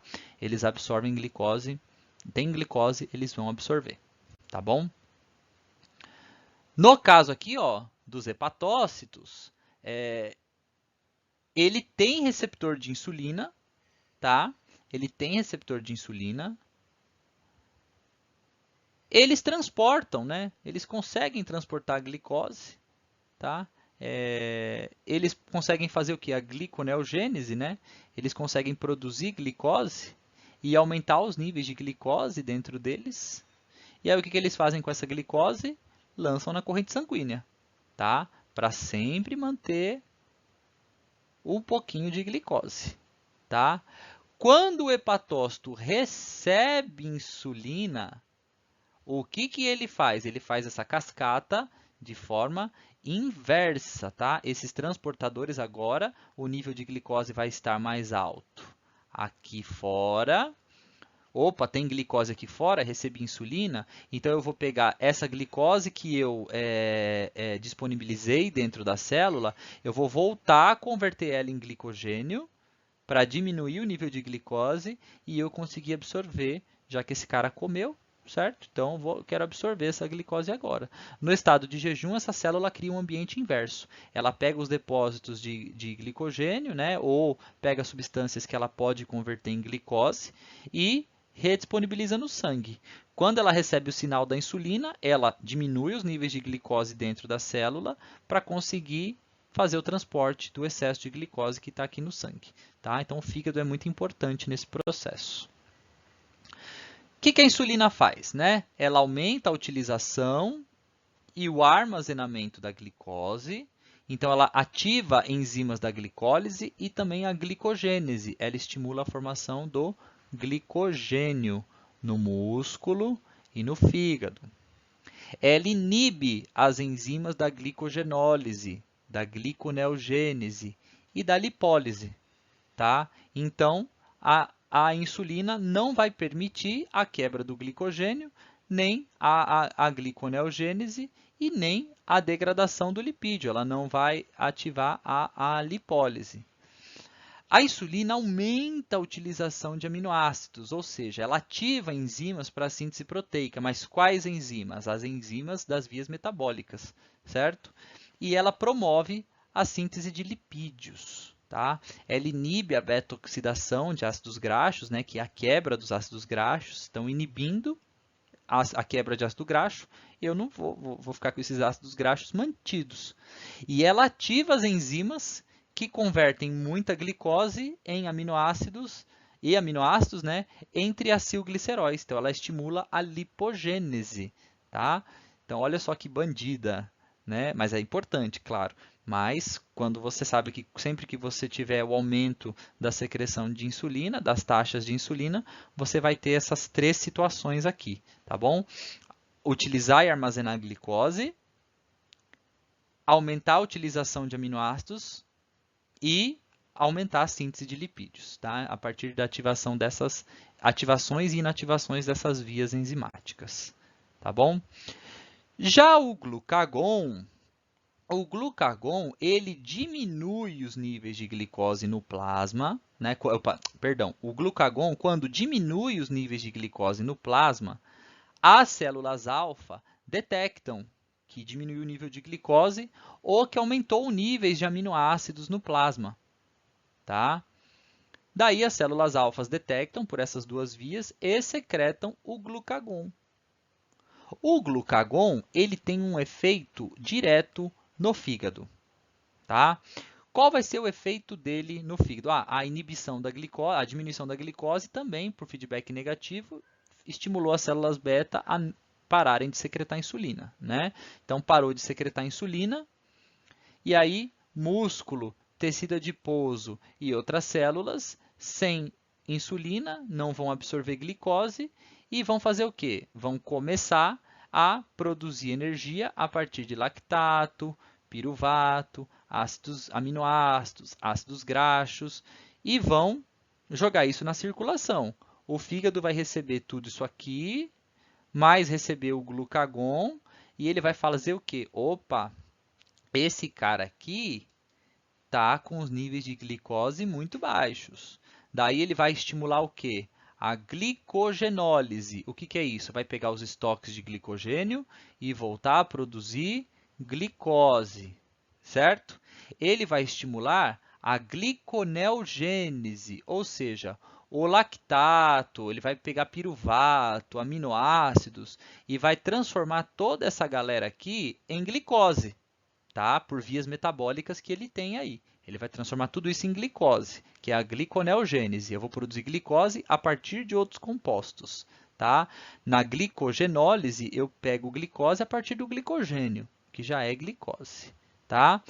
E o fígado, a partir de ácidos graxos, ele começa a produzir, ele ativa a via das cetonas, né? Onde eu vou produzir glicose a partir de ácidos graxos, tá? Acetonas, tá bom? E as cetonas vão ser usadas aí para uso pelo encéfalo e pelos tecidos periféricos, tá? Acetonas é para uso dos tecidos periféricos, tá bom? Ela não produz glicose aqui. Falei isso, mas não isso é só em caso de hipoglicemia prolongada, tá?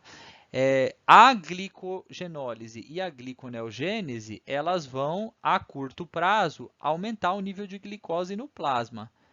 Se a hipoglicemia for muito prolongada, aí entram as cetonas em ação, tá? Para serem usadas aí pelo encéfalo e pelos tecidos periféricos. Se aumenta o nível de glicose no plasma, o que eu faço? Por alça de feedback negativo, diminuo a secreção de glicose, tá? Por que o diabetes é tão grave, né? Bom, o diabetes, gente, ele age aí no metabolismo das proteínas, tá? No caso, no metabolismo das proteínas, os músculos vão reduzir aí a produção de aminoácidos, eles vão começar a usar aminoácidos aí para produzir piruvato e lactato. E esse lactato vai parar no fígado, tá bom? No metabolismo das gorduras, tá? Então, a diabetes ela age no metabolismo das proteínas. Por quê? Porque os músculos vão começar a reduzir as suas proteínas em aminoácidos para converter esses aminoácidos em piruvato e lactato, certo? E aí esse lactato vai parar no fígado. O diabetes também age no metabolismo das gorduras. Primeiro a gente tem que pensar o que é o diabetes, né? O indivíduo tem uma deficiência na produção de insulina. Então, a glicose fica aí armazenada, fica no sangue, não consegue ser absorvida pelas células. Se a célula está sem receber glicose, então o músculo vai tirar isso a partir de aminoácido, tá? No caso das gorduras, os hepatócitos eles vão fazer beta-oxidação. Eles vão pegar os seus ácidos graxos e vão degradar. E ao degradar, eles vão produzir corpos cetônicos e liberar esses corpos cetônicos na circulação sanguínea, que vai promover uma leve cetoacidose, tá? Começa a acidificar o sangue através dos corpos cetônicos. Quer dizer que o cara está sem glicose no corpo? Não, a glicose está no corpo, mas ela está no sangue, quando ela deveria entrar na célula. E é a célula que vai usar essa glicose, precisa dar um jeito de produzir energia, tá? Ela vai agir no metabolismo da glicose.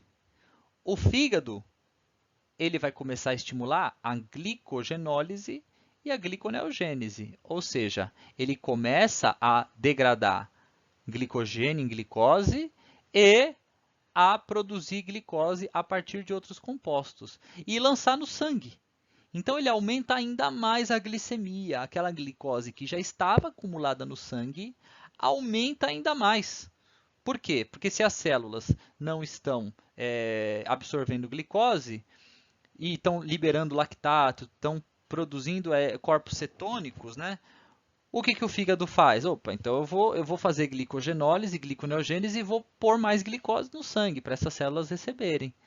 Só que isso faz aumentar ainda mais o nível de glicose e aumenta demais a osmolaridade do cara no sangue. Tá? Chega aí a 380 miliosmols, quando deveria ser 300.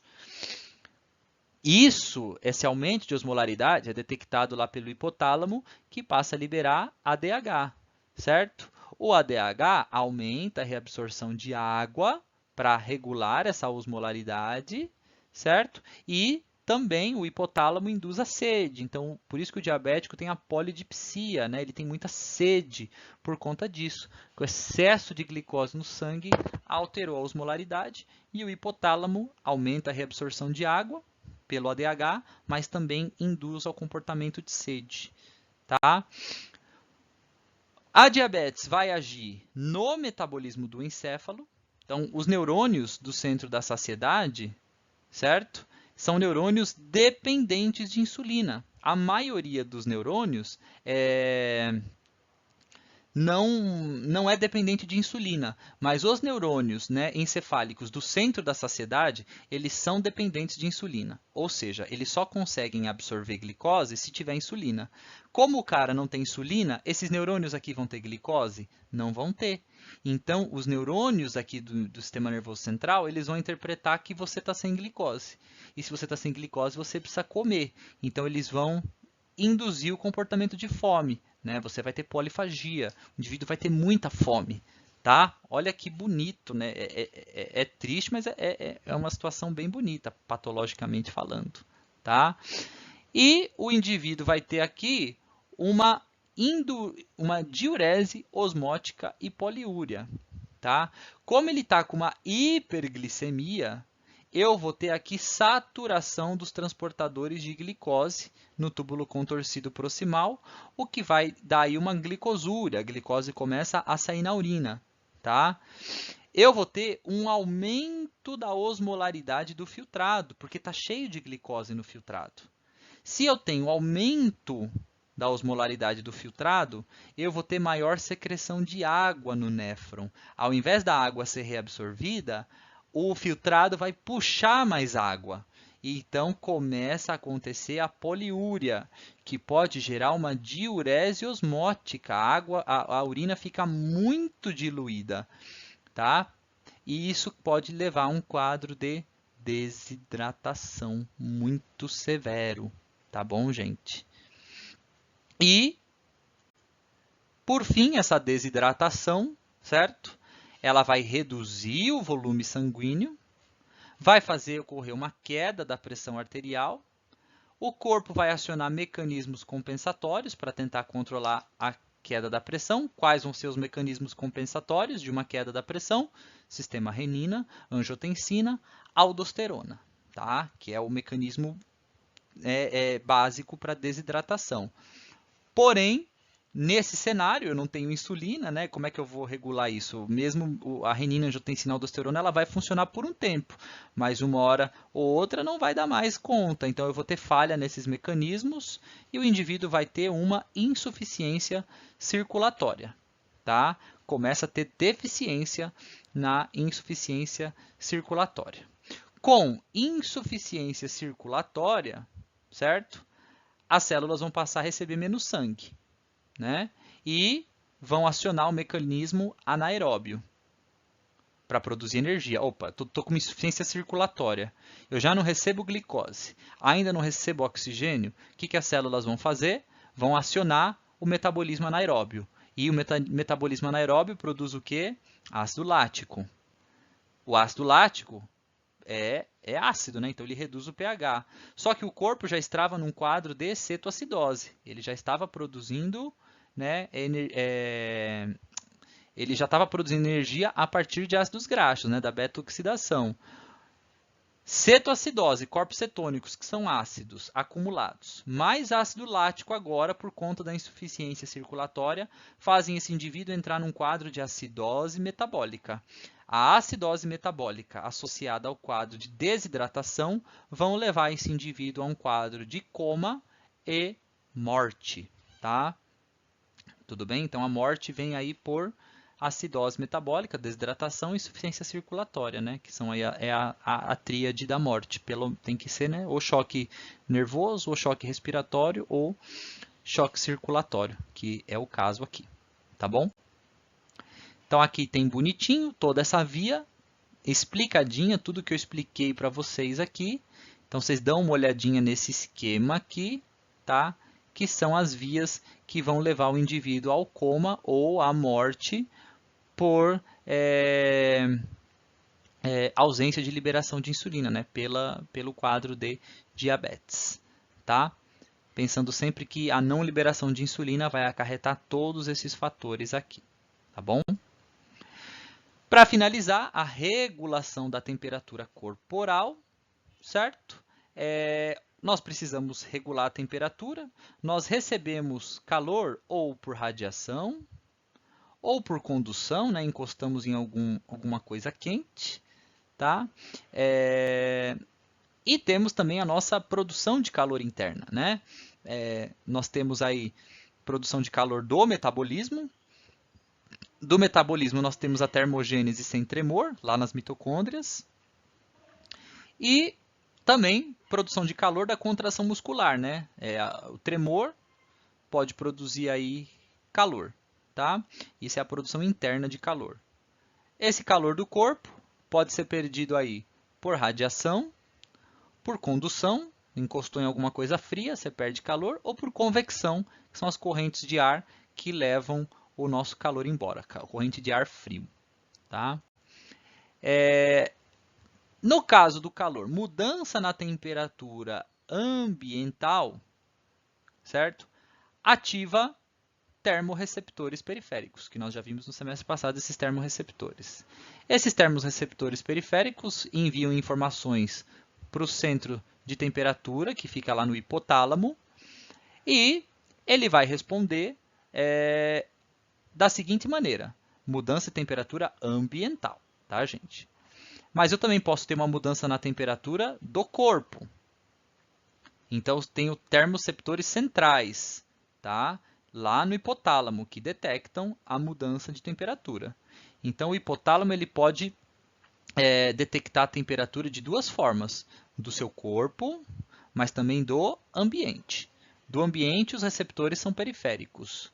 Do corpo, os receptores são centrais, tá? O hipotálamo pode agir de duas formas. Se houve aumento de temperatura no ambiente ou no seu corpo, ele vai mandar uma informação via neurônio simpático colinérgico, certo? E o neurônio simpático colinérgico vai nos vasos sanguíneos cutâneos, ou seja, da pele, promover vasodilatação. Eu vou dilatar os vasos sanguíneos da pele. E isso vai fazer com que eu perda, né, calor para o ambiente, calor por convecção, né? Esse vaso sanguíneo dilatado vai agora fazer o quê? Começar a perder calor para o ambiente, tá bom? Vai começar a perder calor para o ambiente, tudo bem?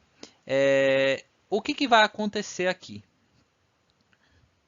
Se estou perdendo calor para o ambiente dessa forma, mas o neurônio simpático colinérgico também estimula as glândulas sudoríparas a promoverem a secreção de suor. A secreção de suor vai fazer eu perder calor por resfriamento evaporativo. Então, no caso da vasodilatação, eu perco calor por convecção. No caso da secreção de suor, é por resfriamento evaporativo. Tá? O que vai acontecer com a temperatura corpórea? Vai cair. Tá? Por isso que no verão, as nossas veias ficam bem dilatadas. Como houve uma mudança na temperatura ambiental, receptores periféricos identificaram essa mudança da temperatura, comunicaram o hipotálamo, e o hipotálamo fez o quê? Vasodilatou os vasos cutâneos e aumentou a secreção de suor para aumentar a minha perda de calor para o ambiente e manter ela sempre regulada. Tá? No caso, uma resposta a baixa temperatura seria o quê? Eu vou ativar duas vias aqui. Neurônio simpático adrenérgico, tá? Neurônio simpático adrenérgico, que nos vasos sanguíneos vai promover a vasoconstrição e o calor vai ser conservado nos vasos sanguíneos cutâneos. Em adultos, não ocorre essa via aqui, tá? Essa via aqui ocorre só em bebês, que eu, via neurônio simpático adrenérgico, ativo o tecido adiposo marrom, o multilocular, que vai quebrar essa gordura para produzir calor, que é a termogênese sem tremor, é a produção de calor do metabolismo, tá? através do tecido adiposo. Em adultos ocorre bem pouco com o nosso tecido adiposo. Em bebês ocorre em grande intensidade pela gordura marrom, que são adipócitos aí com uma grande quantidade de mitocôndrias, né? Mas conforme nós vamos crescendo, nós vamos perdendo essa gordura. Só que o hipotálamo também manda mensagens para neurônios somáticos motores, que vão fazer sinapses em musculatura esquelética, fazendo eles contraírem, produzirem o tremor, né? E o tremor, o atrito das fibras musculares, né, vai produzir calor, tá bom? Vai fazer com que você produza calor pelo tremor, tudo bem? O que vai acontecer com a temperatura corpórea? Vai subir, tá?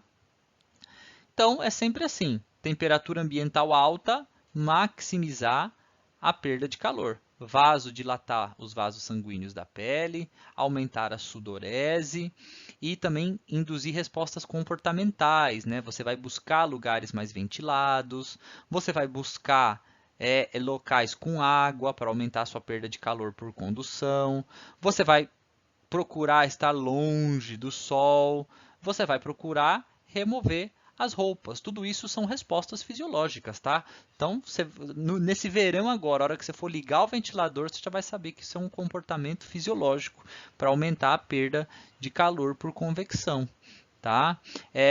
E também minimizar a produção de calor, tá?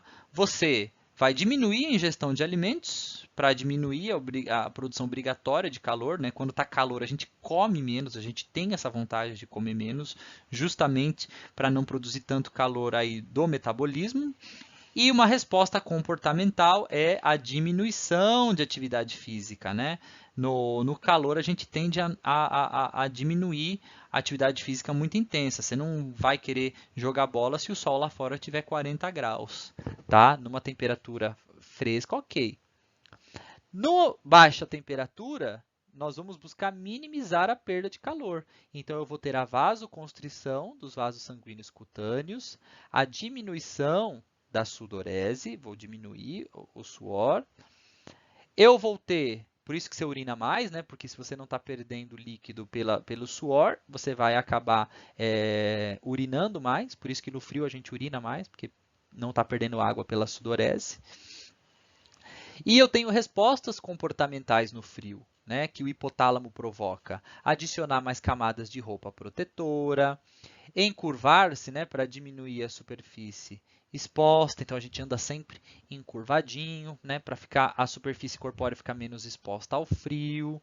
E buscar ficar sempre próximo a fontes de calor para aumentar o ganho de calor radiante. Vamos buscar também maximizar a produção de calor, que é a termogênese com tremor, sem tremor e também respostas comportamentais, né? A atividade voluntária aumentada, né? Muitas atividades vão aumentar para você buscar produzir calor naturalmente. Certo, gente? No caso aqui, a gente não entrou no quesito febre, né? Mas no caso do nosso corpo, assim, acima de 41, 42 graus, as proteínas começam a sofrer desnaturação. E quando eu falo proteínas, lê-se enzimas, enzimas intracelulares. Se as enzimas intracelulares pararem de funcionar, as células vão entrar todas em colapso, né? As células não funcionam mais, inclusive as células da fosforilação oxidativa que vão produzir oxigênio. O indivíduo pode ter um estado de hipóxia total, por isso que a febre é muito severa, tá? Começa a destruir proteínas, né? E a temperatura baixa também, né? Com a temperatura baixa, as células vão diminuindo a sua atividade enzimática e, consequentemente, a produção de oxigênio. Tá? E podem entrar em estado aí de necrose. Por isso que em temperatura baixa o indivíduo necrosa, né? Vai ficando tudo preto, tá? Vai necrosando. Tudo bem, pessoal? Foi uma aula bem densa, né? Foram muitas coisas abordadas. Eu recomendo que vocês assistam aos poucos. Assiste primeiro uma via, depois assista a outra, depois assista a outra, tá? Para não ocorrer uma mistura muito grande de informações, tá bom? Um beijo a todos, assistam a aula e qualquer dúvida que vocês tiverem, vocês podem sanar comigo no nosso encontro, tá bom? Ou pode mandar uma mensagem aqui embaixo no YouTube que eu vou ter o maior prazer em responder para vocês, beleza? Até a próxima!